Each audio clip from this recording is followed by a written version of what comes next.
皆さんこんにちは。本当に珍しく長袖をつけているおじおじです。今日はレア回ですね。永久保存版でございます。今日はちょっと可愛い長袖の着方をして魅了していきたいなと思っております。指毛も隠れるしな。隠れてね。というわけで今回なんですけど、小ネタでございます。皆さんこちら何かわかりますか？皆さんがお使いの端末は正常でございます。この色です。そうです。黄ばんだゲームボーイ初代ですね。これ懐かしいね。ここの縁取れるんだよね。こちらをね、グレードアップしていきたいなという風にそう思ってるわけなんですね。ちなみに海外の YouTuber さんがやってたんでその真似です。元動画は概要欄に貼っています。プライドなんてございません。今回の改造なんですけども、ただの好奇心を満たすためだけの改造ですね。一番面白いでしょ、そういうのが。そうでしょ？利便性？そんなものクソくらい。できるんだったらやる。やりたいからやる。そういうもんでしょ。今回は、ケースとこの IPS 液晶改造、このキットを使って、この黄ばんだゲームボーイ生まれ変わらせるんですが、それだけじゃなくてね、一番やりたいのはここなんですよ。こちら、スーパーゲームボーイ。ニンテンドー。スーパーファミコン用のゲームボーイ、スーパーゲームボーイの CPU を、なんとこのオリジナルのゲームボーイに移植できるらしいんですね。面白いなと思って、やってみようと思っております、今回。おい、おじおじ。スーパーゲームボーイの CPU をゲームボーイに移して、一体その改造、何の意味があるの？処理が早くなったり、画質が良くなったり、利点はあるのかよ。おい、おじおじ。そう思いました。当たり前でしょ。スーパーゲームボーイですよ。スーパーですよ。もちろん、スーパーなことが起こりますよ。そうです。ゲームボーイを起動した時の、この、ピコーンが、省略されます。以上です。さあ、素晴らしいグレードアップ、やっていきましょうか、早速ね。まず IPS 液晶のね、キットから見ていきましょうか。キットを見る前に、まずはこのゲームボーイの動作確認をしていきましょう。動作確認開始。ちょっと待って。この中身見る前にさ、そういえばこいつ動くかな？まだ確認してないわ。動くか確認してみます。電池のところ錆びてないね。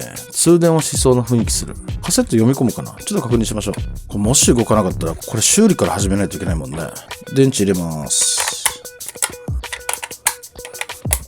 読み込むかな？電源、オン。通電はするけど読まんぞ。読まないか。明るさでした。読んでないな。バグってんな。こりゃまずいか。一旦分解しますね。すいません。まさかの誤算だったな。そういえばジャンク品だったこれ。で、これマット新しくなりました。上海問屋さんで黒いマット売ってたんで買ってみました。黒が多いとなんかカメラなんかね、自動で色味変えちゃうからあんま良くないかなと思ったけど、大丈夫そうかな。良さげなんですよこれ。極厚だしね。なんかいっぱいポケットもあるし、俺のカメラの設定を変えればいいんだけどね、多分。開けて掃除すればなんとかなるんじゃないかっていうレベルだと思う。取れた。綺麗だ。クバ。ここですね。スロット。汚いね。なんかめちゃめちゃ汚いの詰まってる。見えない。ほら。なんだこの汚いの。爪楊枝でほじくってみるか。サービとかでないよな。取れた。エレクトリッククリーナーか。うわー、やりすぎた。ガシガシか。復活剤を塗ろうか。気持ち設定の復活剤を。あんまりね、汚れがついてるとこにやったら油と固まっちゃうけど。これも掃除したから大丈夫じゃないかな。戻します。いきます。電源。オン。ダメだね。なんか入ってた。この変なの。ゲームボーイの中に最初に入ってたのゴミだな。あのゴミがくっついてきたんだ。もう大丈夫だと思う。あれ取れたからつくんじゃない？きたー。もうちょい。もうちょいです。なんだもうちょい。きたー。来ました。夏いね、この画面。ポケットモンスターね、実はこの初代ゲームボーイでやってたんですよ。で、マジでこんな感じになってたから、もうほんと懐かしい。俺にとってのゲームボーイはこれっすね。いいねー。はい、というわけで OK ですね。じゃあ改造キットの中身見ていきましょう。ここでようやく改造キットの中身確認開始。The King of Jackers はい。じゃあ改造キットの中身です。実際どうやってやるのかまだわかんないんだよね。こちらには、これなんだ？両面テープかな？両面テープ基板。で、液晶と基板。これはなんだ？何かですね。モニター、液晶に貼り付けるやつか。で、こちらにはハウジングですね。綺麗なシェル。とボタン類も入ってますね。全部。元々のシェルを使うんだったら加工しないといけないらしいんだけど、今回こいつはキットなので、もうここ、液晶はめるところ加工されてるそうです。どんな形になってるかわかんないけど。で、ボタン類ももうついてるんで、本体がどんだけ傷んでても基板さえ生きてれば、こいつで復活させることができますね。いいね、真っ白。今回は白と黒にしました。かっこいいかなと思って。で、ドライバープラスネジだね。iPS 液晶の改造からやりましょうか。で、もしそれが成功した暁には、スーパーゲームボーイ CPU 交換やっていきたいと思います。というわけで、またもや分解していきます、こいつ。せっかくなんで、このドライバー使うか。細長いからいいですね。奥の方まで突っ込めるね。こういう付属品って大体粗悪なドライバーついてるけど、今回はどうだ？結構使えるかも。ネジ類も全部入ってんのかな？これ再利用すんのかな？どっちだろう？はい、じゃあ、クッパン。やっぱこいつの方が使いやすいね。こっちの方が早いや。通れた。でここも取っていきます。全部ネジの長さも一緒だから簡単だ。クッパー。ほう。汚いね、スピーカーは。これ。多分このもう液晶もいらないだろうね。どうやってやるのか全くわかんないんだけど、まだ。ここでハンダ付けされてるわ。これ外さないといけないかも。そうだ、でっけえ基板入ってたな。こいつに変えるんか。なるほどな。見て。もうこいつに変えるんすね。そういうことかい。メイン基板以外いらないんだ。こいついらないっすね。あ、なるほど。これは表に貼るやつ。こいつか。コネクターもはまってますね。もう組み立てられてる。これは何？こうやってはまるんだ。こういうことっすね。こういうこと。で、これはめると。こんな感じだ。入るね。綺麗に。めちゃめちゃ簡単じゃん。で、こいつをここに両面テープかなんかで固定すればいいのかな。GBA の iPS 液晶の時も思ったけど、めちゃめちゃ簡単にされてるわ。ボタンもネジも全部ついてる。ゴムも。マジで使うのはこのメイン基板だけ。OK。じゃあやろうか。ここ外さんといけない。息しないようにします。OK。で、両面テープ切って、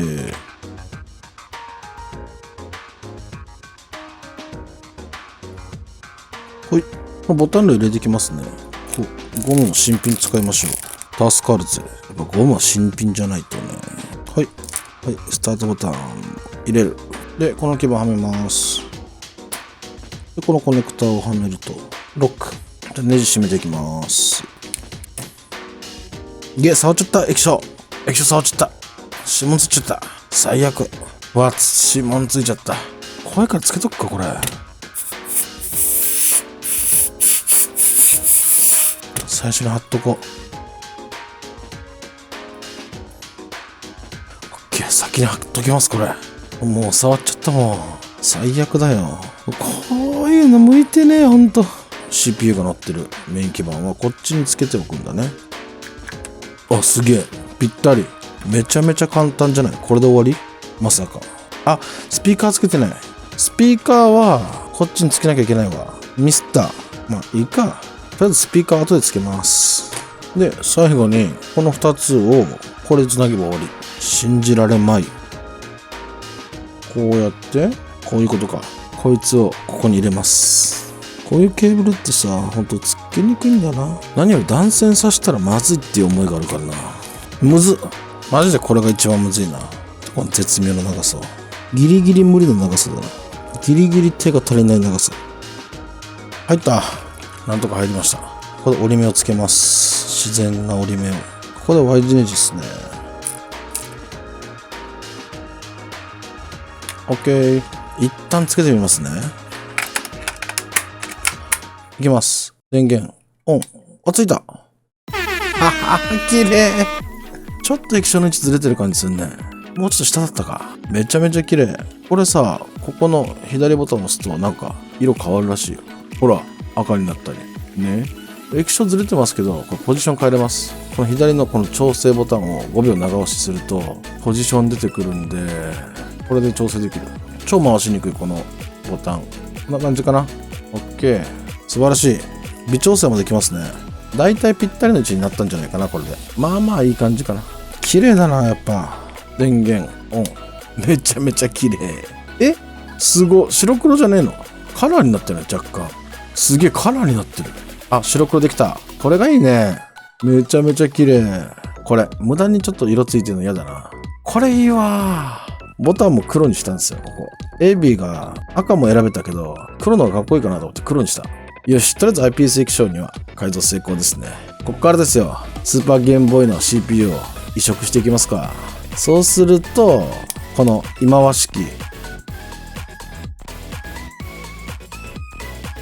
この7秒間がなくなるわけですよ。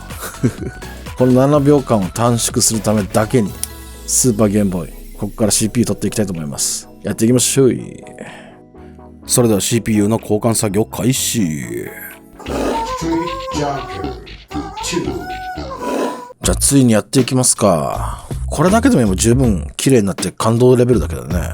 この綺麗さやばくない？この任天堂ロゴももう見れなくなっちゃいますね。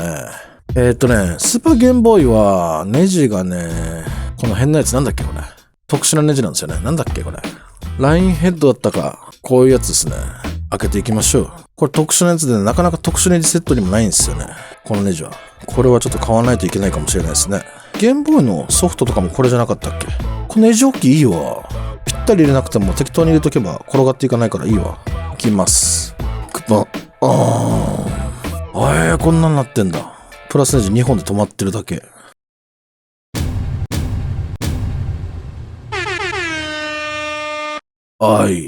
スーパーゲームボーイこうなってんだね。ソフトからの信号がこの CPU に来てる。で、CPU からいろいろ通って、スーファミのスロットの方に行ってんだね。で、この CPU が SGB-CPU01。わお。スーパーゲームボーイの CPU だと。形一緒か？でも一緒っぽいな。オリジナルの方が DMG-CPU-A。1989年任天堂ジャパン。で、スーパーゲームボーイの方が SGB-CPU-01。1994年任天堂。ほぼ一緒なのかな？じゃあちょっと変えてみますか。早速。じゃあスーパーゲームボーイから取っていきましょう。取れやすくするためにハンダをモリモリしましょう。はい。ヒートガンで温めます。そろそろ取れるか。そろそろだと思うけどな。はい、取れた。よいしょ。取れました。次こっち。ここむずいぞ。たっぷり溶かして、すぐ溶けるようにしよう。ここと細けえな。オッケー。じゃあ行きますか。壊しそうで怖いな。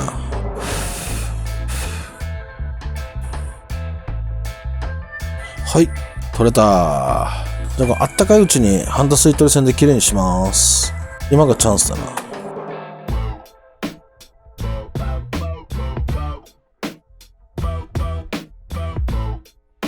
OK ですね。こっちきれいにします。なんか、何この色落ち。最悪。インクだな。OK。それでは CPU を取り付けていきます。で、ここに、こいつをつけていくと。こんな感じ？この辺のハンダ取りますか、まずは。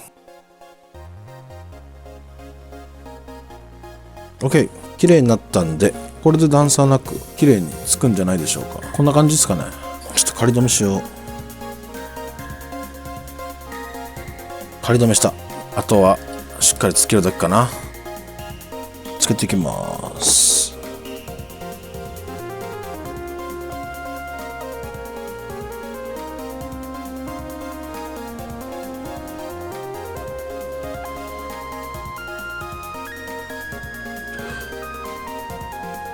ちょっと余ったところを取りますか。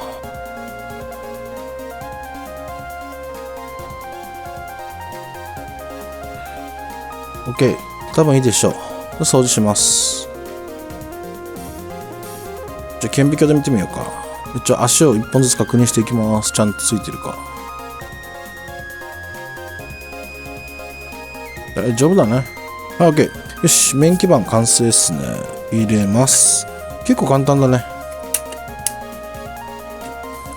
OK。ここね、スピーカーをから移植していきたいと思います。よし。ここれ気づいたんですけど、多分ね、この液晶なんですけど、このプラスチックの透明のやつに、こう、液晶を固定した方がいいかもしれない。ちょっとね、これ浮かしたらすぐずれちゃうんで、多分固定した方がいいと思う。もう俺自分のその固定する力を信じてないので、ずれた形で固定しちゃいそうなんで、今回はそのままいきます。ずらしてしまいそう。というわけで、こいつスピーカー取っていきます。はい、取れた。汚ねえな、これ。OK。スピーカーハンド付けしますか。熱そう。このままやりたくない。熱い。絶対熱い。絶対熱い。あっちい。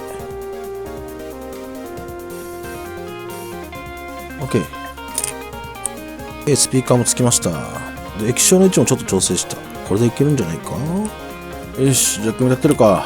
おい、このコネクタを入れるっていうのが一番の難関。これほんと嫌だわ。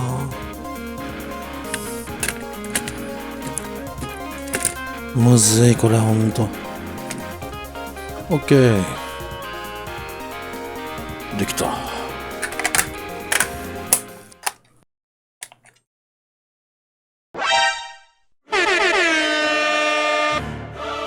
なんかバグってる。何怖っ。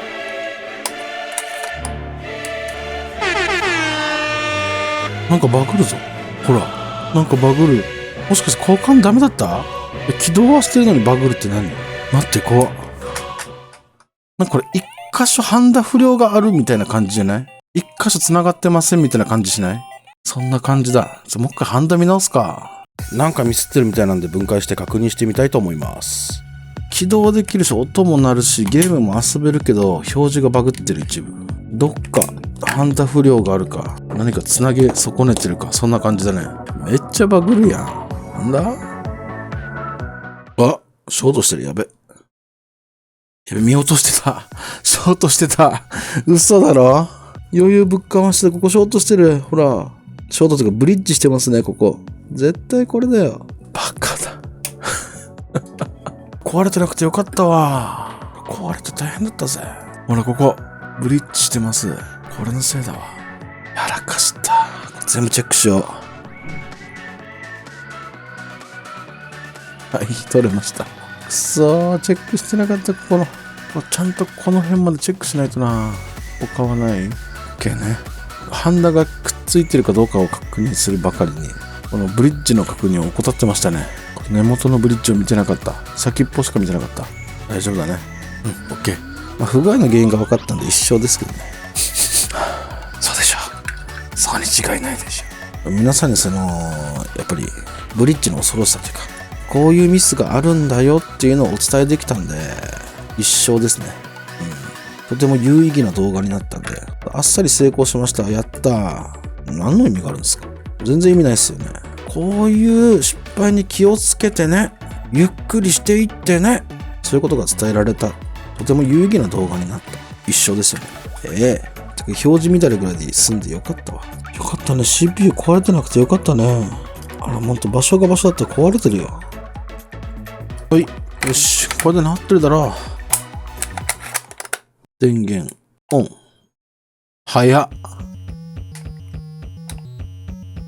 早っ。早っ。本当に読み込み時間なくなったわ。めちゃめちゃ画質綺麗。綺麗。じゃあペリペリ取ります。ペリペリペリ。うわ。それではオリジナルの映像と比較してみます。いきます。電源オン。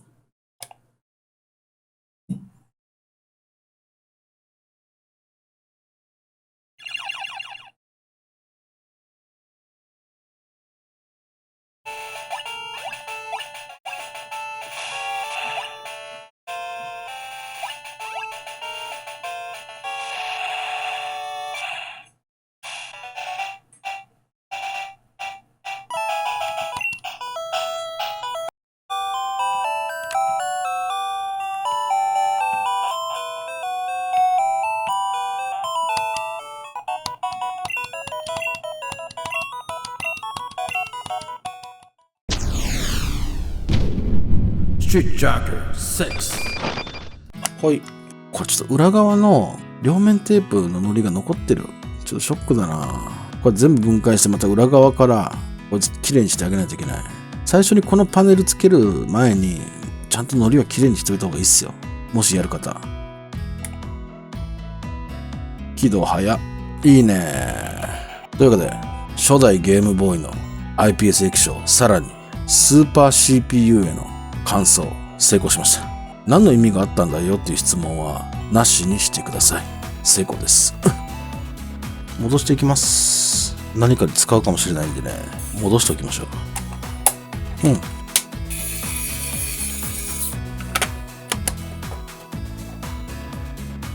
OK、元通り。レポートしてみようか。これちょっとさ、ポケモン青なんですけど電池切れてるかも。ちょっとレポートしました。早い。やっぱこれ電池切れてますね。データが残ってない。ついでだし変えようか。ちょっと変えます。これまたラインヘッドなんですけど、これで開けてセーブできなかったら意味ないよね。でクパします。はい、クパ。これか。電池ですね。完全に切れてますね。こっちマイナス、こっちプラスか。取ってみようか。俺実はゲームボーイ初めてですね、やるの。あっち。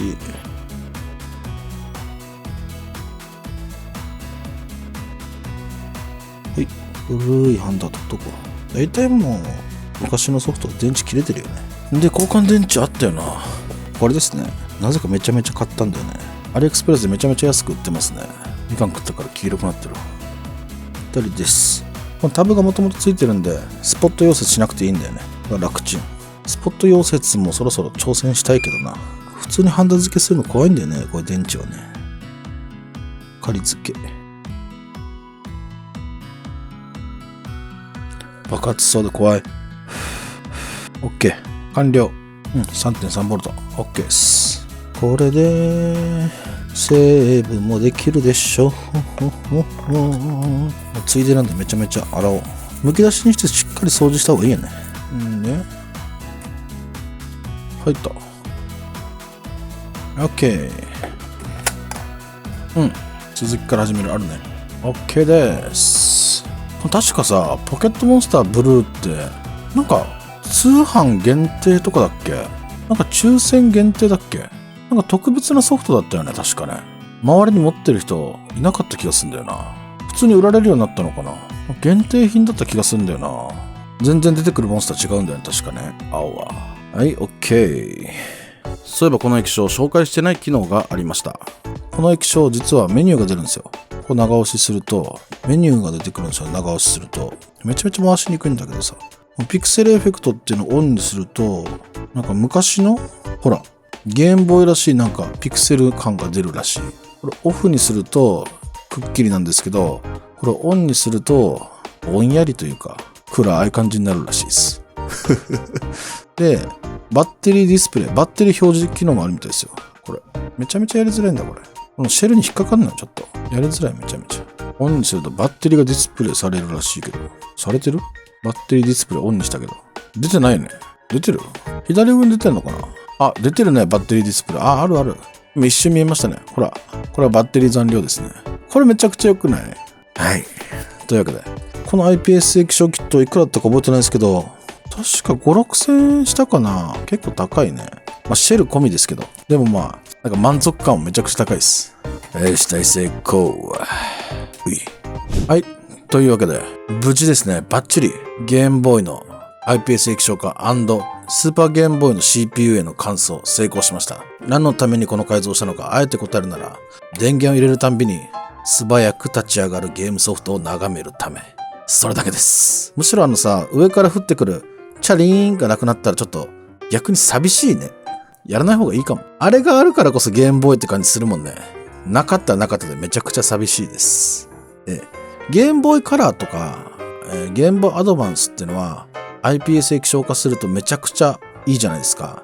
バックライトもあるし、色もめちゃめちゃ綺麗になるんで、かなりいいなと思ってたんですけど、正直ゲームボーイとゲームボーイポケットの IPS 液晶化ってやっても意味ないと思ってたんだよね。どうせ白黒じゃんと思ったんだけど、白黒には白黒なりの良さがありますよ、皆さん。めちゃくちゃいい。なんかありますよね、良さが。改造したばっかりだからそう信じたいだけなのかもしれませんけど、なんかいいよね。白黒でも、画質の綺麗な白黒っていうのもまたありなんだなと。というわけで今回も、何の恥ずかしげもなく海外の YouTuber のネタをパクったので1勝です。さらに改造が成功して1勝追加。電池の交換もしたのでさらに追加で1勝。ボーナスポイントで1勝。というわけで4勝。おいおじおじ。お前なんでこんな小ネタで4勝も加算してんだよ。おいおじおじ。そう思いました。仕方ないですよね。そういうルールなんで。ルールはルールなんで。もう大人なんで。というわけで皆さん最後までご視聴いただきありがとうございました。また見てくださいね。バイバイ。いや、ちょっと小ネタも小ネタだったけど、めちゃめちゃ綺麗に生まれ変わったもんね。これがこうですからね。ただここのボタンの操作性めちゃくちゃ悪い。この辺多分削ってあげないとなんか、しっかりと操作できないかもしんない。めちゃめちゃ操作性悪いです、今のところ。削らないといけないな、多分。